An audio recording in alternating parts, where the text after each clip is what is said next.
Bonjour, cette vidéo a été réalisée par le ministère des Sommes de la Belgique et par le ministère français de la mauvaise foi. Il est impératif pour vous de prendre cette vidéo au second degré. Toute absence de second degré pourra entraîner des commentaires particulièrement impertinents. Toute franchise, je n'ai pas vraiment le temps de répondre à tous les commentaires qui viendront dire que je raconte n'importe quoi. Aujourd'hui, on s'attaque donc aux preuves que Liverpool-Manchester United était truqué. La première chose, c'est que pendant 40 minutes, Manchester ne prend pas de but. Étrange, non, pour une équipe qui va en prendre 7 dans les 40 minutes qui suivront. Sur le premier but, on peut se rendre compte que deux joueurs vont faire semblant de trébucher. Je vous les affiche à l'écran. Et le second va même se décaler pour que l'attaquant de Liverpool ait le temps de contrôler le ballon, que le passeur puisse envoyer la balle dans la profondeur, ce qui va lui laisser tout le temps de rentrer gentiment dans la surface. Et enfin, sur la frappe qui donne le but, on peut se rendre compte que le défenseur, à ce moment-là, est sur la trajectoire, mais il va se décaler volontairement pour laisser la balle rentrer dans le petit filet. Ça fait donc 1-0. Sur le deuxième but, alors là, c'est la totale. L'équipe de Manchester décide de jouer au billard volontairement. Et j'ai des preuves pour ça.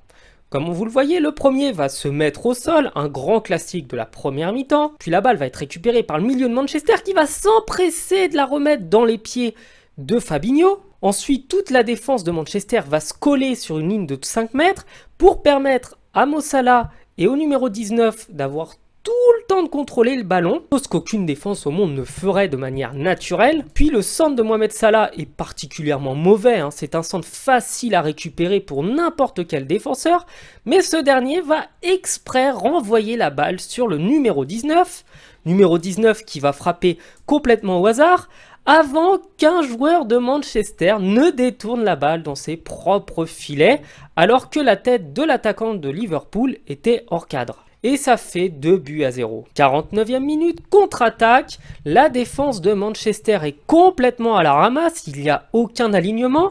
La balle va pouvoir passer devant le numéro 23 qui lui aussi va la laisser passer, comme de par hasard, qui va permettre à Mohamed Salah de partir dans la profondeur sur le côté droit.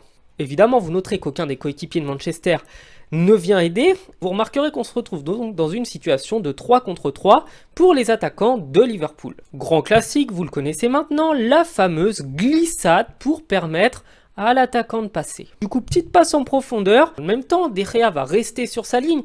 Bah oui, parce que pensez bien, l'attaquant de Liverpool n'a aucun angle pour passer la balle, et s'il était monté, il aurait pu l'intercepter avec les bras. Donc forcément, il fallait laisser passer ça. Et on est donc à 3-0 et vous remarquerez que les joueurs de Manchester ont l'air d'en avoir rien à cirer. 65e minute, le numéro 39 fait encore une fois une relance volontaire sur le joueur de Liverpool au lieu d'envoyer la balle sur son coéquipier. Puis le second défenseur va faire semblant d'attaquer le ballon. Grand classique, le premier défenseur va détourner le ballon sur Mohamed Salah, passe décisive par ailleurs. A noter qu'aucun joueur mancunien est à moins de 5 mètres de Mohamed Salah. Et ça lui laisse donc tout le champ pour frapper pied droit, frappe magnifique, imparable. 74e coup franc pour Liverpool, coup franc sur lequel les joueurs mancuniens vont se dégager, mais ils vont surtout laisser au numéro 34 toute la place de pouvoir récupérer la balle. Personne ne va aller sur lui, personne ne va aller le gêner. Histoire de bien montrer que la défense mancunienne est dans le coup, on n'a pas un mais bien deux joueurs de Manchester qui sont hors du terrain au moment du centre. Alors je ne sais pas dans quel monde on peut s'imaginer qu'ils défendent à un seul instant, mais pas dans le mien. Et ensuite le centre, alors là il n'y a pas grand chose à dire, c'est une très belle tête, mais le gardien ne fait même pas un effort pour essayer de la prendre. Je dis pas qu'il l'aurait eu, mais il aurait au moins pu faire semblant. 82e minute, le numéro 19, encore lui, se retrouve encore lui, tout seul, complètement. Pour centrer, il a toute la place et il n'est pas attaqué à moins de 20 mètres. Et alors là, les erreurs défensives s'enchaînent. La passe est complètement moisie de l'extérieur, vraiment, mais n'importe quel joueur de football l'aurait intercepté. La balle atterrit dans les pieds de Manchester. Elle est au milieu de 3 joueurs, il y a le gardien et 2 défenseurs. Et oh, qu'est-ce qui va se passer? Une boulette pour la remettre dans les pieds des attaquants de Liverpool. Quand même, c'est gentil de dégager la balle directement sur l'attaquant de Liverpool. Et dans le même temps, il va empêcher à son gardien d'intervenir pour que Mohamed Salah n'ait plus qu'à la pousser au fond.